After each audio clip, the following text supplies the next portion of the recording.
All right, man, this is the car. It's Audi A3. It's got the 3.2 in it. Definitely peppy. Same motor that's in the R32. And I mean, here's a car at 200,000 miles. It's got your normal wear and tear. It's got a little scratched up bumper, and it looks like a tow hitch has been there, so it's been towed before. But it is an S line, all-wheel drive quattro. And at 200,000 miles, I mean, besides some minor dings here, but overall, I mean, the body's kept up well. The headlights are a little foggy, but all in all, still runs. It's a ripper.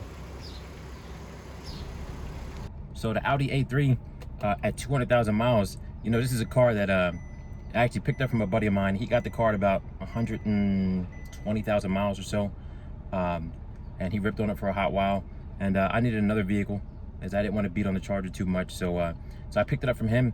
And now here we are at 200,000 miles on the car, and it's crazy. I mean, this car rides well. All-wheel drive system's working great. The engine runs smooth.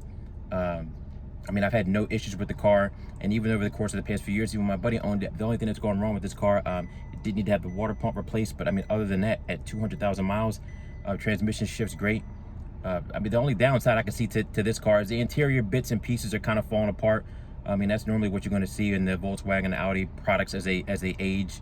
I don't think that they invest a lot in their buttons for the window controls and things like that. There's a lot of wear on them. But I mean, that's what you can expect. But as far as if you're thinking about getting one, especially with the 3.2, I mean, this thing still rips. 250 horsepower, all-wheel drive, even at 200,000 miles, man. This thing, I mean, it rips. So. I definitely like that there. I mean, there's some other problems here. As you can see behind me, the headliner's coming down, and that rear shade for the glass roof. I mean, you can close it, but as soon as you hit a bump, it pops right back up.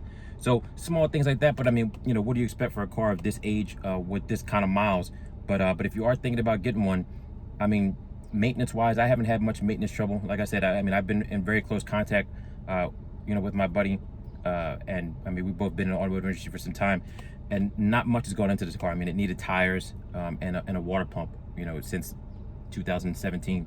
So up to this point, I mean, everything has been great on it. So I know people say that, to be wary of this, but honestly, I mean, I've been driving this car. I actually made a trip from Florida to Pennsylvania in this car with this mileage, or leading up to the 200,000 miles.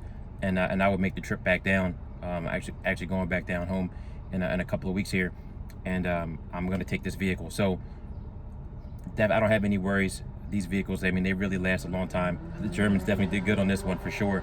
So if you're thinking about buying one, I mean, if you can get it for the right price, I definitely would consider it. Now, if you're a little bit bigger, the only problem, I'm 6'1", and this car is kind of tight for me.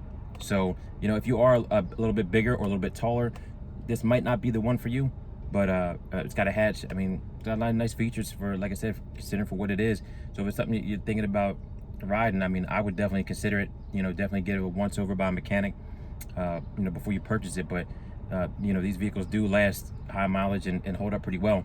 So if you got any questions, just hit me up in the comment box. Make sure you subscribe. I'll catch you guys on the next one.